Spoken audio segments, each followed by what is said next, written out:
Assalamualaikum warahmatullahi wabarakatuh. Izin Pak, pada pertemuan kali ini izin memperkenalkan nama Taruna Muda Muhammad Reza serta rekan saya. Izin Pak, izin memperkenalkan diri Taruni Muda Intan Widya Pratiwi. Izin Pak, izin memperkenalkan diri Taruna Muda Muhammad Febrian Aldiansyah. Pada sesi ini kami mengadakan sebuah presentasi pada mata kuliah Sintelis. Nah, pada hal ini kami membahas materi tentang kabel metal. Nah, jadi pada fokus pertemuan hari ini kami akan membahas mengenai jenis kabel, fungsi dari kabel metal, dan aplikasi penggunaan dari kabel metal tersebut. Dimulai dari definisi kabel metal itu sendiri. Jadi kabel metal itu sendiri adalah kabel, yaitu suatu penghantar listrik yang menggunakan logam, karena metal itu sejatinya adalah logam. Sebagai media penghantarnya yang digunakan dalam instalasi listrik, industri, konstruksi, dan jaringan komunikasi. Jadi kabel metal ini memang cukup populer di Indonesia dan mungkin di seluruh dunia. Nah, ada beberapa jenis logam penghantar yang banyak digunakan pada umumnya, yaitu yang pertama adalah jenis logam dari tembaga yang memiliki produktivitas tinggi dan tahan lama. Yang kedua adalah logam aluminium yang bersifat ringan dan murah. Lalu ada kabel yang aluminium yang diselimuti atau dikelilingi oleh tembaga dan dapat digunakan untuk pembuatan listrik. Yang berikutnya ada struktur kabel metal yang terdiri dari konduktor atau inti logam, pelindung luar atau sheet, dan isolasi, serta kadang ada pelindung tambahan.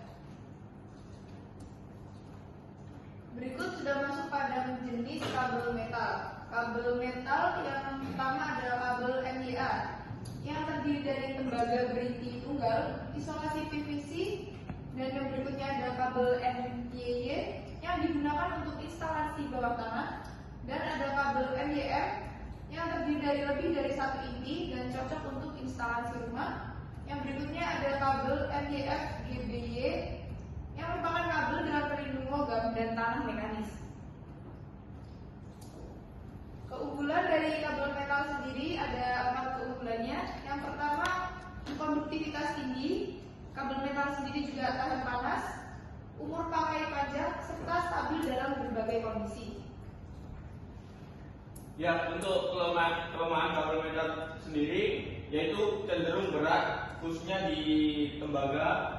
Terus yang kedua, harga lebih mahal dibanding alternatif non logam. Terus yang ketiga, rentan terhadap korosi jika tidak dilindungi. Untuk aplikasi kabel metal, beberapa aplikasi dari penggunaan kabel metal yang dapat ditemui sehari-hari di sekitar kita. Yang pertama, diinstalasi di rumah dan gedung. Ini contohnya di kabel metal pada jaringan WiFi. Terus yang kedua, sistem tenaga listrik industri.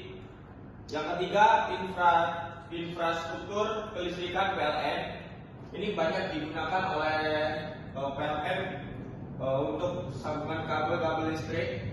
Yang keempat, telekomunikasi dan kontrol mesin. Untuk standar keamanan dari kabel metal itu sendiri, pemasangan harus sesuai prosedur instalasi dan sistem grounding penting untuk keselamatan. Yang pertama, standar nasional Indonesia harus SNI. Terus yang kedua, International Electrotechnical Commission. Ini disertifikasi oleh UNESCO. Terus yang ketiga, National Electrical Code. Nah, untuk kesimpulannya adalah kabel metal tetap penting dalam sistem kelistrikan modern, karena kabel metal tersendiri ini masih tetap relevan, ya, masih tetap digunakan dalam kelistrikan dan juga dalam komunikasi. Lalu untuk pemilihan jenis kabel harus mempertimbangkan kebutuhan teknis dan lingkungan. Walaupun pemasangannya secara masif, tapi tidak memungkinkan juga bahwa penggunaan ini akan mencemari lingkungan juga karena memiliki korosi yang tinggi tadi. Dan yang terakhir, instalasi harus mengikuti standar untuk mencegah kebakaran dan kecelakaan. Jadi meskipun setiap negara memiliki regulasi yang berbeda, namun secara internasional memiliki prinsip yang sama, yaitu untuk mencegah risiko kebakaran kecelakaan. Mungkin referensi yang dari kami berdasarkan standar SNI dan buku teknik elektron. Mungkin sekian dari presentasi kami.